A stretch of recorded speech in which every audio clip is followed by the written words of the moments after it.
Your town is My Central Nebraska. In this week's feature, we explore what makes Columbus, Nebraska a unique community. Your Town is My Central Nebraska is brought to you by Agricultural Park and by Traditions Inn Restaurant. Columbus, Nebraska is a town of industry, family, and patriotism. Some even go as far as to call it the town of power and progress. Nothing represents that more than our first stop on our trip around Columbus at the Higgins Memorial. Dwight D. Eisenhower called Andrew Jackson Higgins the man who won the war for us. Higgins was born in Columbus on August 28, 1886, and before he died in 1952, Higgins' company produced over 20,000 boats for the war effort, including the famous Higgins boat. This landing craft participated in every major invasion of the war, including North Africa, Sicily, Italy, D-Day at Normandy, and the islands of the Pacific.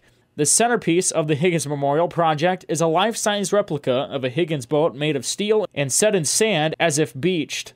The ramp is down to allow visitors to walk inside. Sand samples collected from numerous invasion beaches are mixed with the sand surrounding the boat.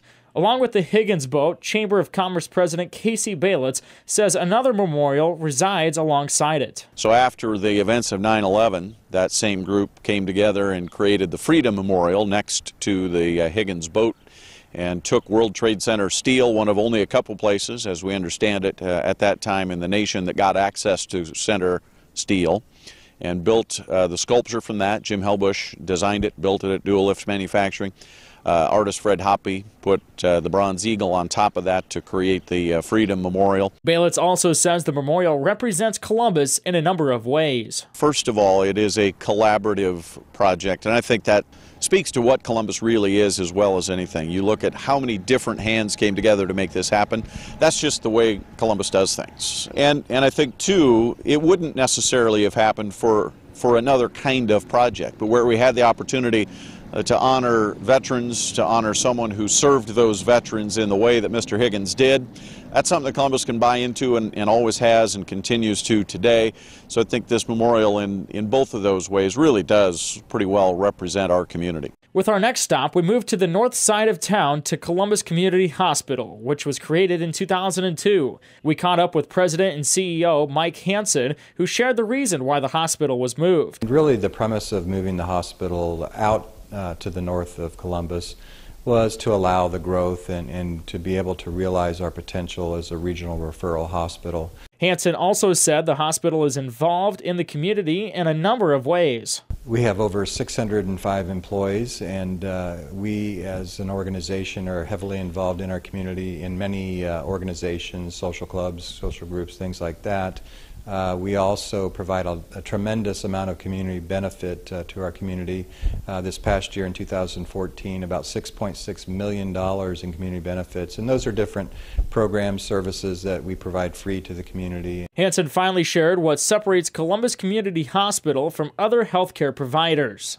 We not only provide services here in Columbus, but also to our secondary service area in the surrounding counties around us. And then we also provide a lot of outreach to the critical access hospitals in the region as well. So a lot of people don't realize that we send people out to those communities as well. We also get referrals from those communities that come here and have their health care done here locally in Columbus. So lots of different ways. We also provide a lot of education to other communities and facilities.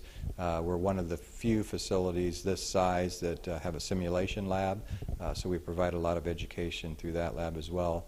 We have great partnerships with our community college here in town, and then also other colleges across the state where we provide their students opportunities to come and learn their specific healthcare profession. Entertainment is a key source of income for the Columbus community, and no event center holds more events than Agriculture Park. Egg Park was built in 1941 after the Platte County Egg Society was created. The first county fair was hosted in 1942, along with the first night of horse races. Egg Park is one of only 3 horse tracks left in the state, and General Manager Brian Palmer says the horse race industry has made a lot of changes in the past decades. In 1988, there were 180 live days of racing in the state of Nebraska, and in 2015, we will be down to 51 days. The Platte County Ag Society did conduct live racing here up until 2013. Since then, it's been taken over by an organization, Columbus Exposition and Racing, and they now run all of the live racing and simulcast racing here in Columbus at our facility. So we still do have it here, although we are not the ones running it. The horse races will start August 7th and go through Labor Day. Palmer went on to say Egg Park has been a pillar of Columbus for many years and find a lot of usage of the facility. You know, we have a large wedding hall here and are in the process of redoing another 9,500 square foot room. So we'll have meeting spaces and reception halls for weddings and anniversaries, business meetings. We're able to cater any of those types of events as well with our restaurant. We have a very large indoor arena that gets used throughout the winter from local kids, 4-H people, and adults that want to enjoy riding their horses.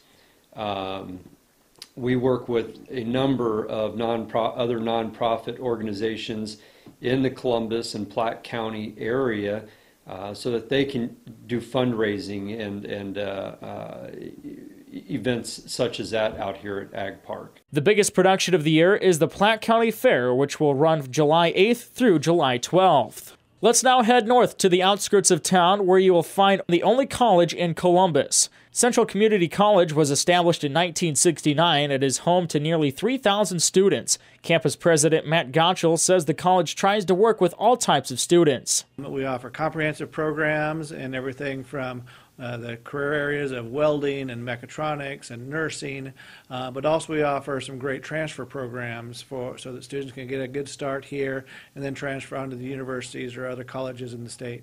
Gottschall went on to say Central Community College wants to fit the needs of the communities. In the Columbus area, there's a lot of manufacturing, so we really do try to emphasize our mechatronics program, which is robotics, advanced manufacturing, and then we just have a state-of-the-art welding facility here.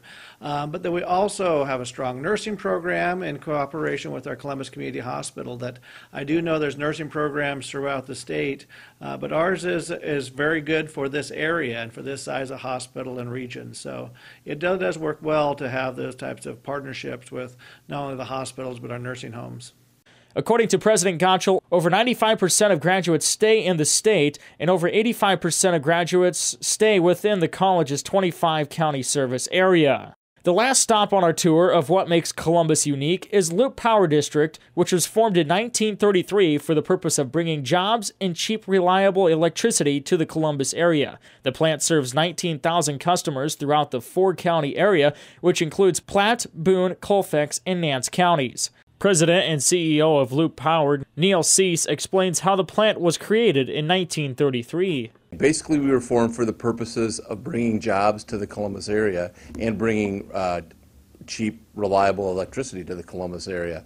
Back in 1933, we started with the building the Loup Power Canal, in which we brought, in which at the time of its peak, 1,000 people worked on the Loup Power Canal.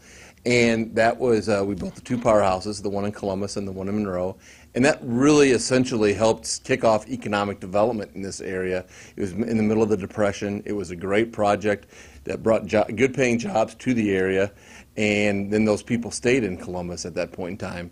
And through the years, we've really been instrumental on the economic development front in Columbus and in the 4-county area that we serve. As things began to progress over the years, in 1966, Loup Power District decided to build what is now considered the crown jewel of the district in Lake North. Cease went on to describe the history of Lake North and its role with Loup Power. Initially, when the power canal was built, there was a small lake was built with it, Lake Babcock, which was used basically as a control for the water that came into the canal and to generate power at the Columbus Powerhouse. Throughout the years, Lake Babcock kind of filled in with silt and sand, and so Lake North was conceived at that point in time, which is right next to Lake Babcock, and that land was purchased by Loup Power District, and then the lake was built. So for that purposes, we used it as an additional storage device, similar to what we were using for Lake Babcock. In addition to that, at that point in time, we were able to build some additional parks where we can have campgrounds. Obviously, Lake North is used for a lot of folks for swimming, jet skiing, boating, and improving that quality of life for the people in Columbus was an important part of the development of Lake North at that point in time. Finally, Cease ended with what he thinks separates Loup Power District from other providers. Obviously, the first thing that comes to mind is the people. We have a very dedicated staff that goes above and beyond what it takes to do the job that needs to be done, and they work extremely hard at that. I believe that we have one of the best staffs around, and because of that, it really works to our benefit. I think if you go out and talk to a number of folks in the community, they'll say that the people that work at Loup Power District are some of the best around, and they go that extra mile to make sure that customers are happy at that point in time. In addition, a couple other things that make us what I think is a great power district. We have very low cost. We have very reasonable rates. Our rates are some of the lowest in the state, and therefore also lowest in the nation. And so we're very attractive for folks that want to come here. And then in addition, this is Columbus in general. We have 3 power companies in Columbus. Nebraska Public Power District, who's the statewide organization that supplies power to a number of power districts throughout the state. Ourselves, and we serve the urban areas in the 4-county area. And then Cornhusker Public Power, who serves the rural areas in the 4-county area.